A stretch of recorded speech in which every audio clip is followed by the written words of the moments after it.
Hey everyone, Flamer here, and today we're just gonna be discussing a little bit about my pros and my cons, which I was finding out when I was playing the Black Ops 7 Zombies beta. Now, before I go into this is my opinion. Everybody else can have their own opinion.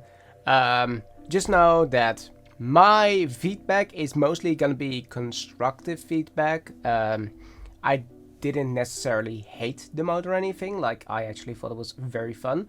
Before we head into the video itself, it's just a good note that constructive feedback is always something that is needed to evolve your games, and that this is based on my gameplay experience. I've played up until like 10ish hours probably of the mode. I was sick, so maybe that will be a little bit biased for some stuff, but just know that I'm gonna be talking more about the gameplay itself, the atmosphere of the map, and the weapon system. So yeah, starting off first with Black Ops 7 Zombies had, of course, its first ever open beta last week. Is it last week? I think it was last week. I'm so confused with dates anyway.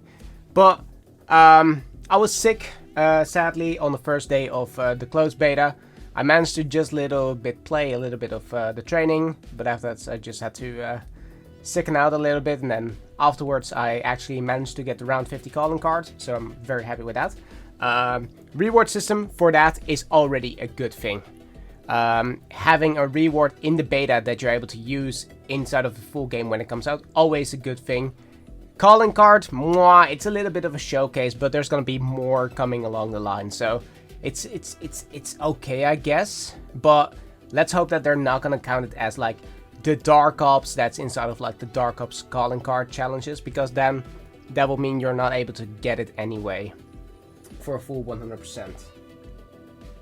So the map itself is called Vandorn Farm, and people are saying that it's like a remaster or a remake of like Black Ops 2 Zombies Farm, which in my opinion does not really sit well, because it is not a remaster or a remake. It's its own identity. It's its own farm-based map, because none of the actual locations look like they play out the same way as Farm did on BO2.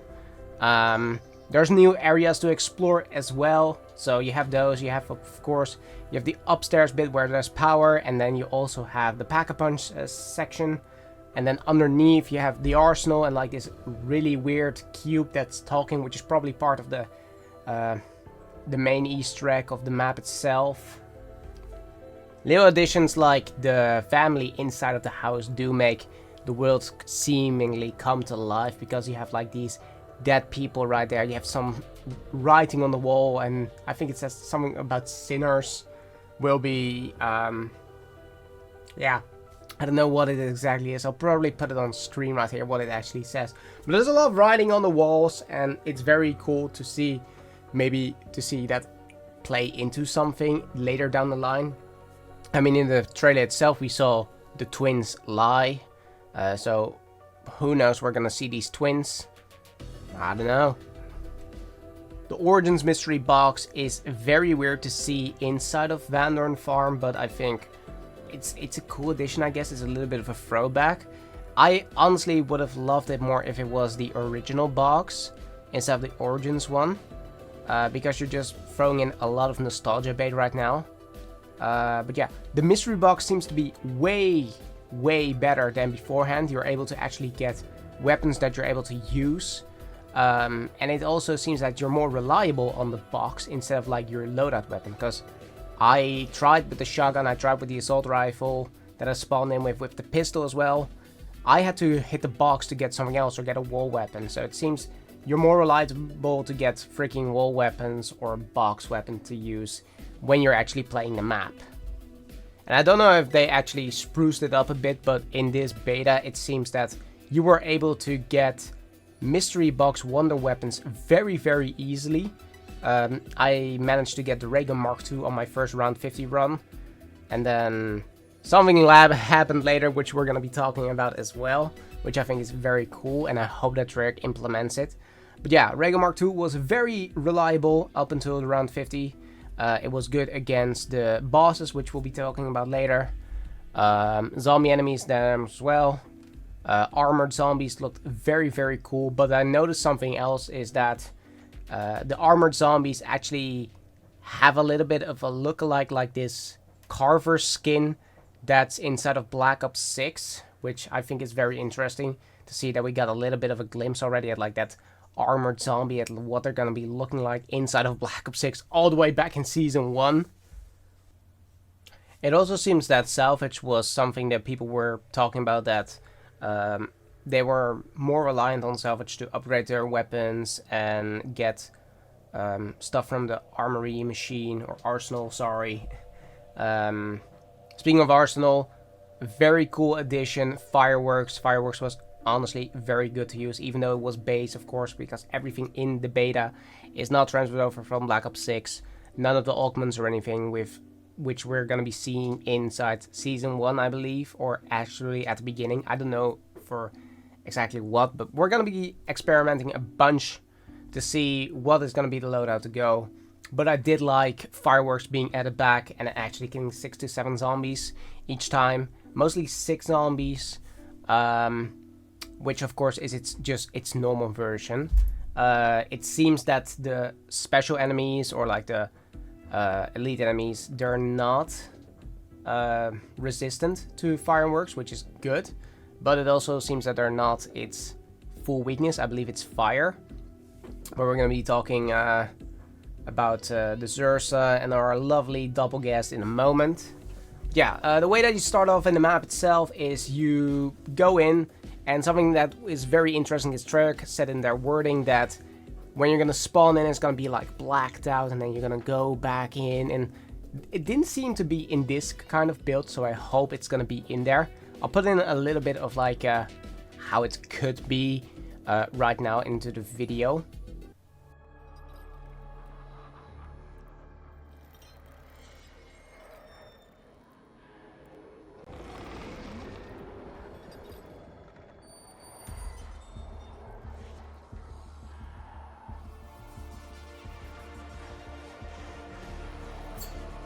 Tossing cluster.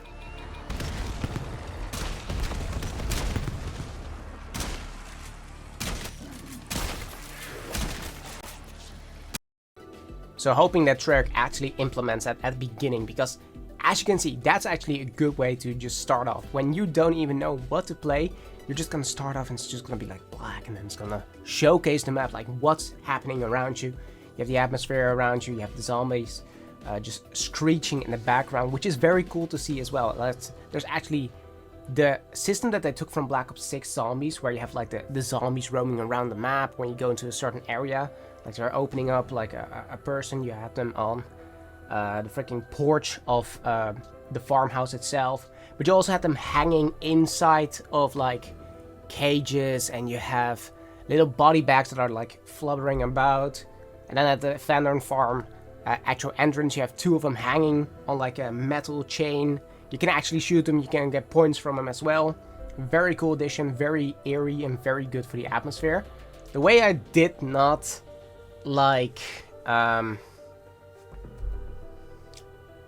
honestly though, even though that was inside of the map itself and it was good for the atmosphere, the whole power system for these survival maps is kind of weird in my opinion, because you have to basically do like a 115 generator type situation from Origins, where you have to just defend or even shoot like spores in a certain amount of time, and if you don't, you have to wait around until you can do it again. Like, I think that's a little bit of a punishment in my opinion, and to do that every single time is kind of, yeah, it's kind of weird for its power system, because that's not even the way that you turn on power, because you get these things activated, you get a bunch of zombies spawning in as well, which you don't get points from, mind you, because they're like the purple-eyed zombies.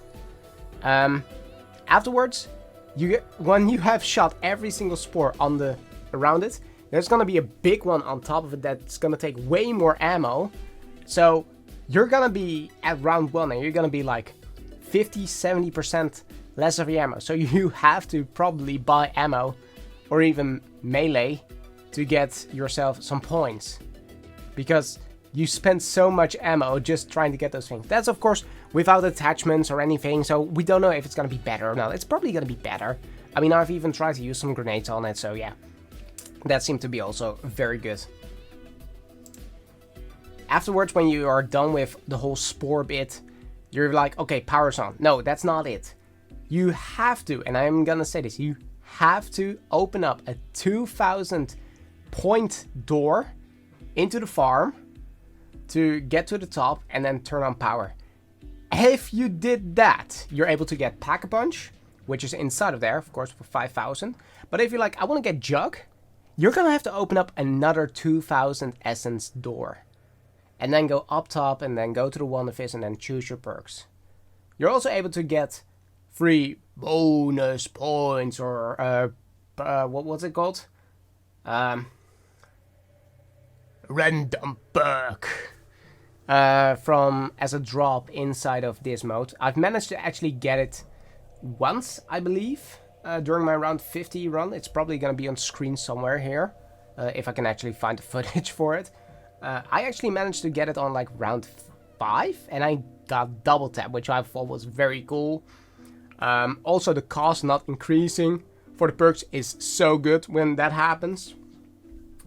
The weapons themselves do lose their credibility after round 30 plus, because you're just gonna have to upgrade. You're gonna have to use Salvage. You're gonna have to hit the box, try to get that wonder weapon, which makes it really a survivability. But it also makes it a liability, because you're gonna have to keep spending points and Salvage. And let's be honest, they are not the most useful thing in the game, let's be honest, because there's not too much you can use Salvage for right now. I mean, you can buy a Mangler Cannon and RCXD and grenades and anything, but you honestly don't need that right now, so it's good to just spend your Salvage on like upgrading your stuff.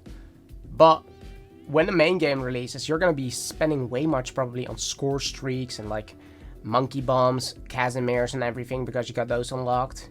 And I wonder how much Salvage is gonna be there, because they implemented this system where you're able to go to this canister, which is like a bin of sorts, and it can suck up your weapon to give you Salvage, or you can throw in a grenade to get Salvage. And I actually managed to find the best way to do this is to actually maximize your Salvage at the beginning already, is spawn in with a cluster grenade, because every single time that you get a cluster grenade inside of Chompy, I think it's called, you get 250 to 300 Salvage from that, which is insane. And then it just keeps on going. And then when you get past your first max ammo round, you're gonna get 4 cluster grenades. So that means you're gonna get an extra 3, 6, 1200 Salvage if you just throw in those, which is insane to think about. Because then I tried it, I got like at round 9 to 10, I had about 3000 Salvage, I believe, which is pretty cool. So I managed to get green rarity, blue rarity, and an ammo upgrade. But yeah, very cool to see how they're implementing like new ways to get Salvage. You're able to recycle your weapons, so I advise when you spin the weapon box and there's a Chompy nearby, spin the weapon, but before that, get rid of the one that you want to get rid of so you can actually get some Salvage for it, and then spin the weapon box in the hopes that you're gonna get something better. Or else, it's a risk versus reward situation. Now, going over certain enemies, we're talking about normal zombies, of course, we're talking about armored zombies being back, but we also have new monkey type enemies, which are basically like the denizens of this transit-like world called Ravagers. Ravagers are little, I'm just gonna call them little creatures that just wanna wreck your day by just eating everything that drops, like armor plates and Salvage and equipment that's just lying around, even weapons, which powers them up, making them drop better loot, it seems like. And even sometimes it makes them turn into a monkey of sorts. It's gonna have like symbols and it's just like clapping. Very interesting to see, but These guys on their own are already a menace, but when you're gonna get into like the later rounds and it's a max ammo round, you better be prepared for them, because you're just gonna get attacked in hordes by them. And they pack quite a punch. Even though Ravagers are pretty easy to defeat, just like your normal zombie types, we also have the Zursa, which is the elite enemy, which is like a bear. And its weak point seems to be like the little honeycombs on its body. I actually used the Regal Mark II to quite effectively take it out, but I also managed to use Toxic Growth to slow the Zursa down, which gave me an advantage to shoot the actual spores on its like back and its head, making it an easy target for me to take down. Especially in the later rounds when you see that, it's just like when you're using your trap to just get all the zombies to you, the Zursa is gonna rampage at you, he's gonna be fast, they're gonna be trying to get you, and it's just very, very annoying. As well with the bees that he has, like when the bees attack, they can get you to 1 HP actually, which happened in this clip right here. And I managed to actually survive, which I was very surprised about. But yeah, it's a menace on its own already. So I wonder what it's going to be like in a bigger map when you have like the vehicle and everything. So I'm very excited to see that. It's also the HVT that you have to take down to exfil. Which honestly is so much more better in my opinion, this exfil system, than the one in Black Ops 6.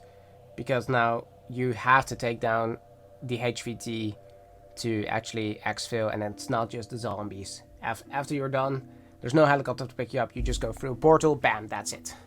Very good, better system. There's no needless time to just see like a cutscene of any sort, you know. It's just that.